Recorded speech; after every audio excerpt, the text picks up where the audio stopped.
Hey guys, my name is Gabby. Welcome back to my channel, and today I'm going to be doing my March wrap-up. In the month of March, I read a total of 12 books. I had a really great reading month. I gave 5 books 5 stars, and that never happens for me, so it's been a really great reading month, and I didn't read anything too terrible, so I'm going to try to keep this as brief as I can, because I read 12 books, and I don't want this to go on forever, and I loved a lot of them, so I don't want to just gush forever. So yeah, I'll try to keep this as brief as I can. Let's just jump right into it.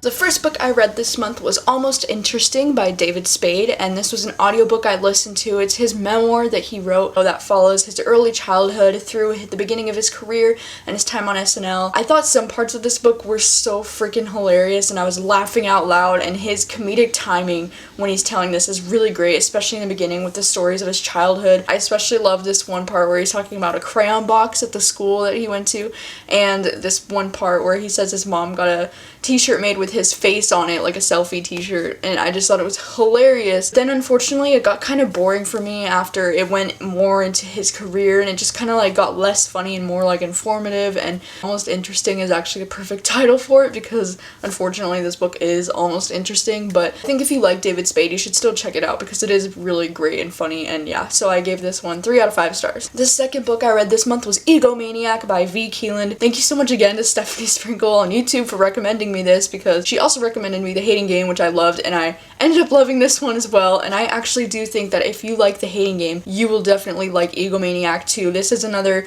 new adult romance that follows Drew and Emery in an office romance very similar to The Hating Game. This book is just so cute. It's just so adorable, and I think it's really ironic because in this book Drew is a divorce attorney, right? But then Emery is a marriage counselor therapist type person. So they work within the same office space, and it's he's dealing with couples who are getting divorced, and she's dealing with couples who want to get divorced, but she's trying to make them not get divorced, and it's just that ironic difference in their jobs is just so entertaining. Also, there's a plot twist with Drew's character about a little bit of halfway through the book that just made me love him even more. I thought the romance was written so well, and these characters are just so cute together. It's definitely a new all-time favorite, a new adult romance of mine. I love it so much, and I gave this book 5 out of 5 stars. I freaking loved it. Nothing wrong with it. It's perfect. The third book I read this month was The Inexplicable Logic of My Life by Benjamin Alire Sainz. Picked this book up because Aristotle and Dante is one of my favorite books of all time, so I guess it's safe to say I had pretty high expectations going into this one. This book follows a boy named Sal and his best friend Sammy, who have been friends since they were children. Sal has an adoptive gay father, which I actually thought he was the most interesting character. Sal's father is just so loving and caring, and he's such a great character. There's so much to him, and they go through a lot of his history and his background, and I just loved his character so much, so he was definitely the highlight of this book for me. Also really loved Sal's huge Mexican crazy family.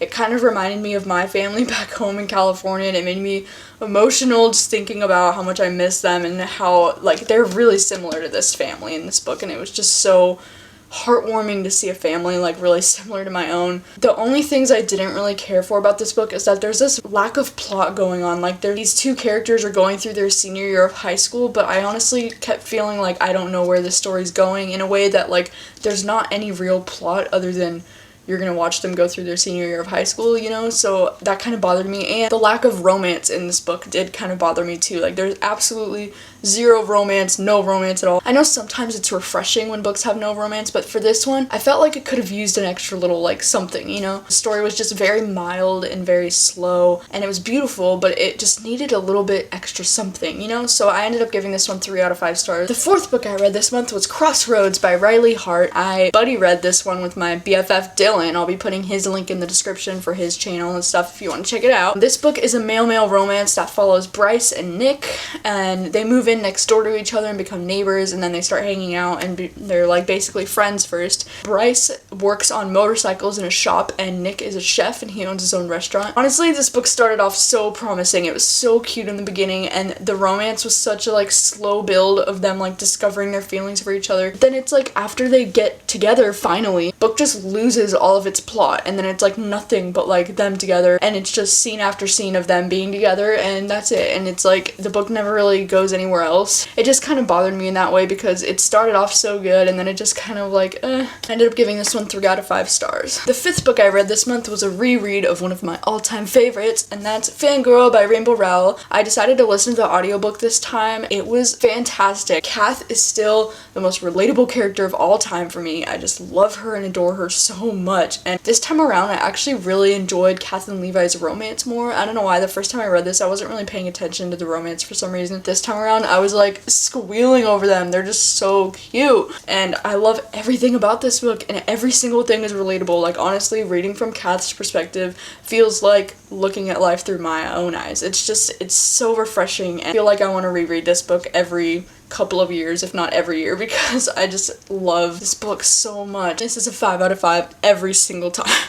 The next book I read was Junkie by Cambria Hebert. It is a male-male romance that follows Drew and Trent. Drew is an indie racer. He's basically like a NASCAR racer, but he's like a level down on the indie level still. Trent is the president of his fraternity. So good. It's so beautiful, and I ship it so hard. There's just a perfect amount of comedy, romance, action with the racing, angst between them. I love it, and honestly, it's become one of my favorite male-male romances of all time. Drew and Trent, like, own this heart. It's just so So I ended up giving this one 5 out of 5 stars too, and I loved it. I was so shocked by how much I loved it, guys. The 7th book I read this month was The 7 Husbands of Evelyn Hugo by Taylor Jenkins Reid. Thank you so much to Adria Books for sending me a copy of this book when I begged them to, because Taylor Jenkins Reid is literally one of my favorite authors ever, and this book comes out June 13th. Follows Evelyn Hugo, who's a huge Hollywood movie actress in the 1950s. We get to read her biography as she's telling it to this new upcoming journalist named Monique, who really needs her big break, and Evelyn Hugo just decides to call her up and she wants to share her whole life story in a biography and sell it to her, and it's just so freaking amazing. I love the old Hollywood atmosphere in this book. It's so magical and just and Evelyn Hugo is such a deeply flawed character. At times I didn't know whether I loved her or hated her, but she's so complex, interesting, and honestly one of the coolest characters I've ever read about. I was rooting for her and rooting against her, and just, oh my god, it was such a crazy ride. This book is so much more than you think it is. One of the genres for this book is a spoiler, and it's once you realize what this book is actually about, it just makes it even more better and more amazing, and I loved it so much. Taylor Jenkins Reid just continues to be so amazing. Honestly, her books are so fucking good. Loved this book, and I particularly loved Harry too. I just wanted to mention I love Harry. I love his character so much. 5 out of 5 stars, easily one of the best books I've read so far this year and ever, and I love it. I love Evelyn Hugo so much. 8th book I read this month was The Time Traveler's Wife by Audrey Niffenegger. This book follows Henry and Claire, and Henry is a time traveler, and he first meets Claire when she's a little girl. This book is considered one of the greatest romances of all time, but I honestly just thought it was okay. It's really freaking long. It's over 500 pages, which I really don't think is necessary. Claire has absolutely no life outside of Henry. She just waits around for him all the time, and he disappears randomly from their lives, and then she doesn't know what to do with herself until he comes back. Some of the romance was really cute, I'll give it that. I did like a lot of the scenes when Claire was still a teenager and he would come back, time travel to the time when she was a teenager, and he would help her with her boy problems and stuff. I just thought it was really cute. But can we talk about how creepy it is that he time travels to the meadow behind her family's house when she's a little girl, right? She's 5 or something, and he's fully nude, and he's hiding behind a tree, and he's hey Claire, and he's can you go get me some of your dad's clothes? How creepy is that? Oh my god, can you imagine if her parents walked out into their meadow and saw 5-year-old little Claire talking to some nude guy behind the tree? Oh my god, that's pedophile alert right there. So I just kind of was that's a little creepy, but I don't know, this book was okay. It wasn't super awesome or anything, but it had some cute moments. I ended up giving it 3 out of 5 stars, but it's definitely not as great as I was expecting it to be with all the hype. The 9th book I read this month was 1,000 Letters by Stacey Hart. Follows Wade and Elliot, who were first loved 7 years ago, but for the past 7 years Wade has been in the military, but now his dad has gotten diagnosed with cancer, and so he's coming back, and it kind of brings them them back together. This book just kind of like uses cancer as a plot device to try to make you feel sympathetic. It drives me nuts a little bit when books use cancer just to try to make you feel sympathetic. It doesn't always work, and in this case it didn't for me. The reason why this couple broke up in the first place is so incredibly stupid, and it's like they really loved each other or whatever when they were like 17 or 18. He would understand why I was like rolling my eyes. If these two characters just talk to each other, their problems would be resolved. Like, they spend so much of this book like with these inner dialogue thoughts of like, oh my god, if only he knew how much I still wanted him, and then he's like, oh my god, if only she knew my heart still beat for her. And I'm like, if y'all just talk to each other, you would figure out that you both still want each other, and this would be a lot shorter of a book, and it was just pissing me off. The thing is, like, this book is written so beautifully, like, the writing style is gorgeous, but these characters drove me absolutely insane, and it kind of ruined everything. Holy shit, her family is so annoying and ridiculous, and just how the fuck does she put up with that shit, honestly? So, this book was kind of just driving me nuts the whole time, so I ended up giving it 2 out of 5 stars. The 10th book I read this month was It Happens All the Time by Amy Hatvaney. This was an ARC I received from Atria Books. Thank you so much for sending it to me, and this book just came out March 28th, so definitely be sure to check it out now. This book follows Amber and Tyler, who were childhood best friends. Amber is now in her 20s, and she's engaged to this guy named Daniel. One drunken night, Tyler rapes Amber, and it flips their world upside down. This book has a lot to say about our society and the way that we view rape, and we so often tend to blame the victim in these kind of scenarios. This book was really hard to read, obviously, for that reason alone. It's very emotional, and there's trigger warnings for rape and eating disorders, but I do think that this book has a very powerful message when it comes to situations like this, and I do think it's a very important book. Another thing I wanted to mention is that this book takes place in Bellingham, Washington, which is like super cool because it's like where I live, and the fact that this book mentions like places and streets and highways that I go on every single day, it's just like so cool. Like, I've never read a book that takes place in an area where I live before, so it's just very cool, and it kind of made it even more like real for me, which made it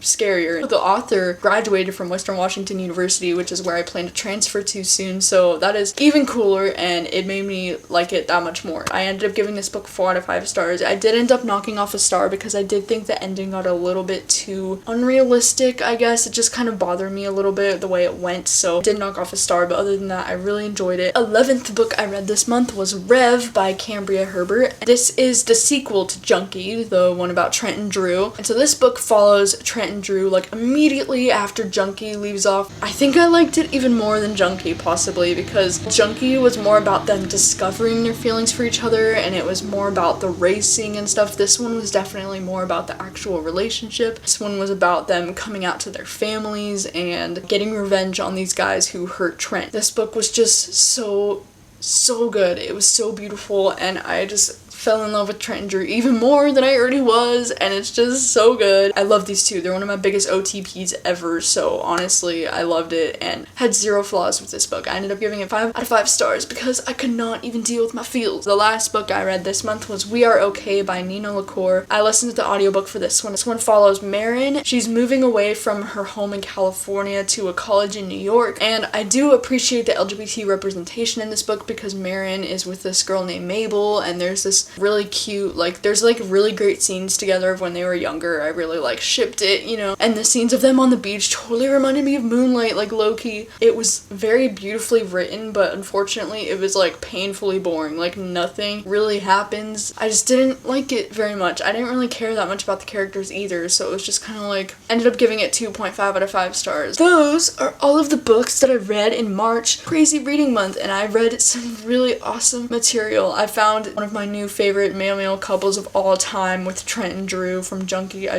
love them both so much. I was so blessed to get an arc of one of my most anticipated books of the year, and it ended up being everything I wanted and more. Honestly, guys, this book was so freaking good. Like, seriously, when it comes out in June, make sure to check it out, and check out all of Taylor Jenkins Reid's books because she's such a boss. Like, she's so good. All of her books are so good. I want to know, what was your favorite book that you read in March. What was your least favorite book? My favorite was either Junkie, Egomaniac, or The Seven Husbands of Evelyn Hugo. I honestly cannot pick. Least favorite was definitely 1,000 Letters. I want to know, what was your favorite? What was your least favorite? Let's talk about it in the comments. But yeah, thank you guys so much for watching as always. I really appreciate it, and I will see you guys next time. It's 3 a.m. and you are calling. You say Sal has an adoptive gay father named Valentine. No. Sal has an by Cambria Hebert. The ninth book I read this month was 1,000 Pieces of You by... I don't think that's what it's called. Yeah, am I wasted? That's not even the title. Clearly shows how much I gave a shit about this book.